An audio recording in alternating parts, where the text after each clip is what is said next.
വെള്ളത്തുണിയിൽ അങ്ങോട്ട് പൊതിയുമ്പോ നിങ്ങളുടെയും എന്റെയും ഒക്കെ അവസ്ഥ ഇതാണ്. പറയാൻ പറ്റില്ലല്ലോ തിരുവനന്തപുരം പള്ളിയിൽ ഞാൻ ജോലി നോക്കുമ്പോ 4 ചെറുപ്പക്കാര് ജമാഅത്ത് നമസ്കാരത്തിന് ശേഷം വരികയാണ്. 5 പേര്. അവർ ഒന്നുകൊടുക്കുകയാ. എന്നിട്ട് അവർ തർക്കമാണ്, ആരാണ് ഇമാമത്ത് നിൽക്കുക.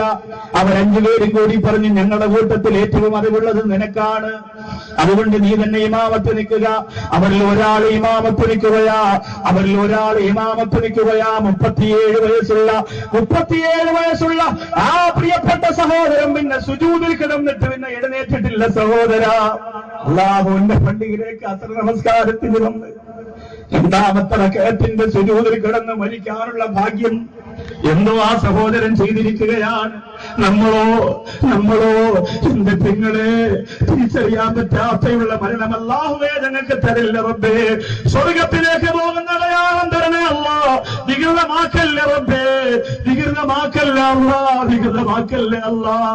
ഈ സരസിന്റെ ഇത്രയും ആവി കൊണ്ട് സന്തോഷിക്കുന്ന മഹമൂദിക്കായ പോലെ ഈ സരസിൽ കാല് വെച്ചുകൊണ്ട് ഉദ്ഘാടനം ചെയ്ത ശിഹാബുരങ്ങളെ പോലെ ലോകത്തിൽ നിന്ന് നന്മ നിറഞ്ഞ് മരണപ്പെട്ടു പോയവരെ മുമ്പ് നിർത്തിയിട്ട് ഞാൻ പറയുകയാ, എന്റെ മുമ്പിലിരിക്കുന്നവർക്ക് ഈ പള്ളിയുടെ ദാരിദ്ര്യമൊന്ന് മാറ്റിക്കൊടുക്കാൻ പറ്റുമോ? എന്റെ മുമ്പിലിരിക്കുന്നവർക്ക് ഈ പള്ളിയുടെ കട്ടപ്പാടൊന്ന് മാറ്റിക്കൊടുക്കാൻ പറ്റുമോ?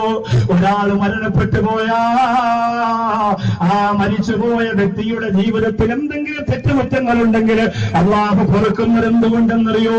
40 സ്വാലിഹീങ്ങള്, അള്ളാഹനെ ഭയപ്പെടുന്ന പടച്ചോനെ പേടിക്കുന്ന 40 സ്വാലിഹീങ്ങള് ആ മയ്യത്തിനെ കുറിച്ച് നല്ലത് പറയുമ്പോഴാ ഞാൻ മരിച്ചാൽ തിരുവനന്തപുരം ജില്ല മുതൽ കാസർഗോഡ് വരെ എണ്ണി നോക്കിയോ എന്റെ പ്രിയപ്പെട്ടവരെ 40 അല്ല 400 ചെറുപ്പക്കാരെ എനിക്ക് കിട്ടുമല്ലോ. നിങ്ങളൊന്ന് കണക്ക് കൂട്ടുക. എത്ര പേരുണ്ട് അല്ലാഹുവേ, എത്ര പേരുണ്ട് പടച്ചവരെ. ഞാനിങ്ങ് മരണപ്പെട്ടു പോയാ എന്റെ മയ്യത്തിനെ കുറിച്ച് നല്ലത് പറയാ, എന്റെ ജീവിതത്തെ കുറിച്ച് നല്ലത് പറയാൻ എത്ര പേരുണ്ടല്ല. ചിന്തിച്ചു നോക്ക് ചെറുപ്പക്കാരാ. ഇന്ന് അവസാനം ഒരു ദുആ, നല്ല മരണത്തിൽ